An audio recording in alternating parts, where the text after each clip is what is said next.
bahay ng mga manokis, ng mga manok. Ginawa po ni Frank, bali pinako-pako niya lang yan. Ngayon po, recupid din po yan sa trabaho ko po kasi sa drive po ako nag-work. Yung mga maliliit po na ganyan, tinatapon po nila. Hindi naman sa tinatapon, parang linalagay nila sa container. Tapos kami pong nag-work doon, pwede namin pong kuhanin. So, ang dami ko pong kinuha. Tapos, pinunturahan po namin yan para ma-resist niya po yung yung ulan.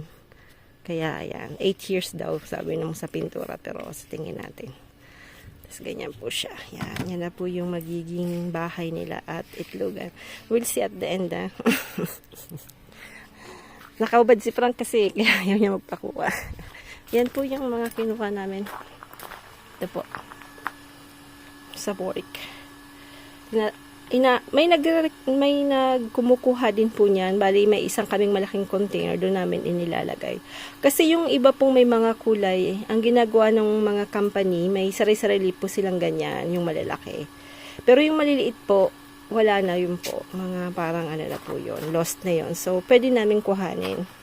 So, pagka may maliliit po, kinukuha ko po. Tapos, pinunturahan na lang po namin. Sabi ko kasi baka po magamit namin. Yan.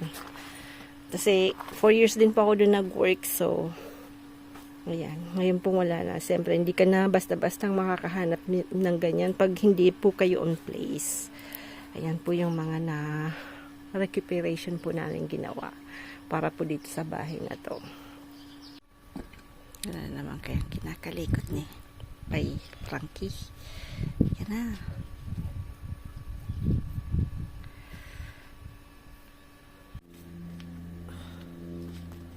Ayan na.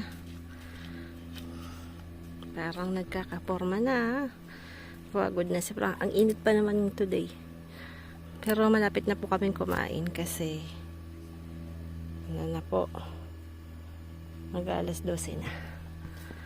Yung adobo, malapit nang maluto. Gulay na lang linuluto ko. Yan. Ayan na po. Matsumain. Init. Ayan.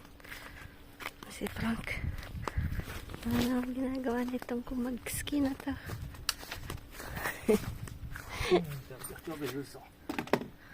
Ayan na. Pwede nang matulog dito mamayang gabi, ha? Ayan na, ayan na. Ganda, ha? Pwede nang matulog, ha? Wow. Ang bigat.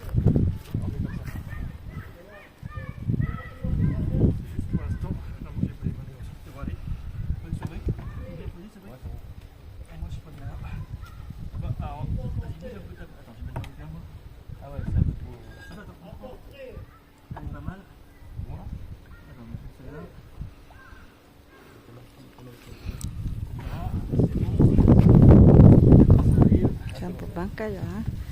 Ayan na, bahay ng manuks.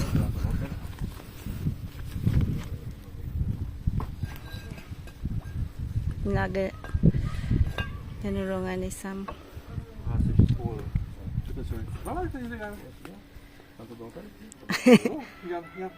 Après tu vas changer de truc là, le pied. Ah non, non, tu vois ce qu'ils vendent, on a été voir encore, c'est plus petit ça encore. Ah ouais? Ah ouais, ouais, ça arrive là. Ah mais après, ils ont un enclos, hein.